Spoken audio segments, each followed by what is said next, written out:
আসসালামু আলাইকুম। ইকরাসরাত মম রেসিপিতে সবাইকে স্বাগতম। আজকে আমি আমের ঝুরি মিষ্টি আচারটা করব। আর এই আচারটা একদম তেল ছাড়া ওই সারা বছর সংরক্ষণ করে খাওয়া যাবে এরকম একটা আচার তৈরি করব আমি। এখন রেসিপিটা শুরু করতেছি। দেখেন আমি এখানে আম কিন্তু কুচিয়ে নিয়েছি।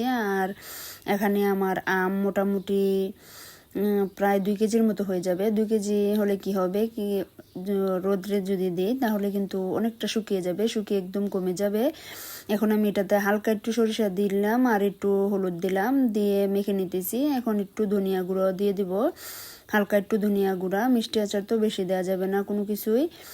এখন দিয়ে দেখেন আমি মেখে নিতেছি। মেখে আমি এটা রোদে দেব, রোদে দিয়ে শুকিয়ে নেব। শুকিয়ে তারপর আমি আচারটা তৈরি করব। এই যে দেখেন আমি কিন্তু শুকিয়ে নিয়েছি। আর এই শুকানোটার কারণে একদম সারা বছর ভালো থাকবে, এটা কোনো নষ্ট হবে না। এই যে দেখেন এখানে আমি প্রায় 1.5 কাপের মতো চিনি দিয়ে দিয়েছি। আর চিনিটার মধ্যে পানি দিয়ে দিয়েছি। আর তাপের মধ্যে বসানোর কারণে চিনিটা একটু গলে এরকম হয়ে গেছে, কোনো সমস্যা নেই। চিনিটাতে বড় আস্তে আস্তে চিনিটা গলে যাবে। এই যে দেখেন গলে গেছে কিন্তু। এখন দিয়ে দিলাম 2টা তেজপাতা, তারপরে 2টা ছোট ছোট দারচিনির টুকরা, তারপরে এলাচ লবঙ্গ দিয়ে আমি একটু ভালো করে নেড়ে চেড়ে নিব। নেড়ে চেড়ে শিরাটা একটু ভালো করে পাকিয়ে নেব। তারপর আমি এখানে আমগুলা দিয়ে দেব। এই যে দেখেন আমার শিরাতে কিন্তু একদম ভালো করে বলক এসে গেছে। এখন আমি আমগুলা দিয়ে দেব। আমগুলা দিয়ে আচারটা তৈরি করে নেব। আর এখানে কিন্তু আমি বেশি মশলা অ্যাড করব না, একদম অল্প মশলায় আচারটা দেব। আপনারা দেখেন আপনাদের ঘরে থাকা উপকরণেই আমি আচারটা তৈরি করব। আর এই আচারটা কিন্তু খেতে খুবই ভালো লাগে। একটু শুকানোর কারণে একটু শক্ত শক্ত টাইপের লাগবে, আর তেমন শক্ত না, কিন্তু মুখে দিলে একটু দাঁতের মধ্যে বাজবে, খুবই ভালো লাগে এই আচারটা খেতে। আর আমি এখানে কিন্তু একটু মরিচের গুঁড়া আর অল্প একটু হলুদের গুঁড়া দিয়ে দিলাম। হলুদের গুঁড়া একদম অল্প দিয়েছি। এখন আমি এটা নাড়াচাড়া করে নেব। আর আপনারা এটা দিলেও পারেন, না দিলেও পারেন, কোনো সমস্যা নেই। আমি কালারটার জন্য দিয়েছি। আর মরিচের গুঁড়াটা দিলে একটু হালকা জাল জাল ভাব লাগে, ভালো লাগে খেতে। আপনারা ভালো না লাগলে নাও দিলেও পারেন, কোনো সমস্যা নেই। এখন আমি নাড়িয়ে চাড়িয়ে এটা একটু নরম করে নেব। শুকিয়েছি যেহেতু, সেহেতু কিন্তু একটু নরম করে নিতে হবে। এই যে দেখেন আমার আচারটা থেকে কিন্তু চিনিটাতে একদম পানি উঠে গেছে। এখন আমি দিয়ে দিতেছি বিট লবণ।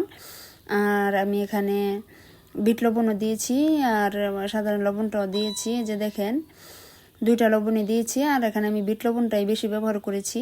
আর যে খাবার সাধারণ লবণটা, ওই লবণটা কিন্তু কম দিয়েছি। আর বিট লবণটা দিলে কিন্তু আচারটা খুবই ভালো লাগে খেতে, আচারটা স্বাদরাই বলতে যায়। আপনারা চেষ্টা করবেন বিট লবণ দিয়ে আচারটা তৈরি করার জন্য। আর আমার আচারের রেসিপিগুলো দিতে একটু দেরি হয়ে গেছে, সেজন্য আমি আন্তরিকভাবে দুঃখিত। এখনও কিন্তু কাঁচা আম আছে, যারা দেননি তারা কিন্তু এভাবে দিয়ে নিতে পারেন। যে দেখেন আমার আচারটা কিন্তু মোটামুটি একদম নরম হয়ে গেছে। এখন আমি আর একটু এটা শুকিয়ে নেব। আর এখন এই যে দেখেন দিয়ে দিতেছি পাঁচফোড়ন। এখানে কিন্তু শুধু পাঁচফোড়নটা আমি তেলে গুঁড়া করে নিয়েছি, আর কোনো কিছুই এখানে নেই।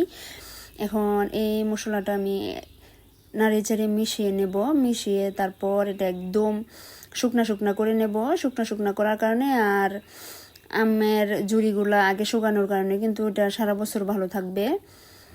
আর এটা খেতে কিন্তু খুবই ভালো লাগে, আপনারা এইভাবে দিয়ে দেখবেন।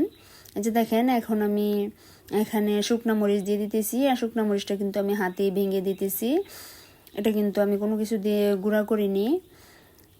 যে দেখেন আর শুকনা মরিচটা আমি আমার স্বাদ মতো দিয়েছি। আপনারা একটু জাল বেশি খেলে আর একটু বাড়িয়েও দিতে পারেন, কোনো সমস্যা নেই। আমি তো আমার বাচ্চারা খাবে, সেই জন্য আমি অল্প দিয়েছি মরিচটা। এই যে দেখেন আমার কিন্তু হয়ে গেছে আচারটা। এখন আমি উঠিয়ে নিয়েছি আর একটা বাটিতে ঢেলে নিয়েছি। তারপর আমি পরে যখন ঠান্ডা হয়ে আসবে তখন একটা বয়মে ভরে নেব। আপনারা কিন্তু আমার এই রেসিপিটা ফলো করে এরকমভাবে আচার বানিয়ে দেখতে পারেন, খুবই ভালো লাগে খেতে। আর আমার রেসিপিগুলো যদি ভালো লাগে তাহলে আমার চ্যানেলটা সাবস্ক্রাইব করে দেবেন, লাইক করবেন, শেয়ার করবেন। আর আমার ভিডিওর মধ্যে অথবা আমার কথার মধ্যে কোনো ভুল ত্রুটি হলে প্লিজ ক্ষমা দৃষ্টিতে দেখবেন। সবাই ভালো থাকবেন, সুস্থ থাকবেন। আসসালামু আলাইকুম, আল্লাহ হাফেজ সবাইকে।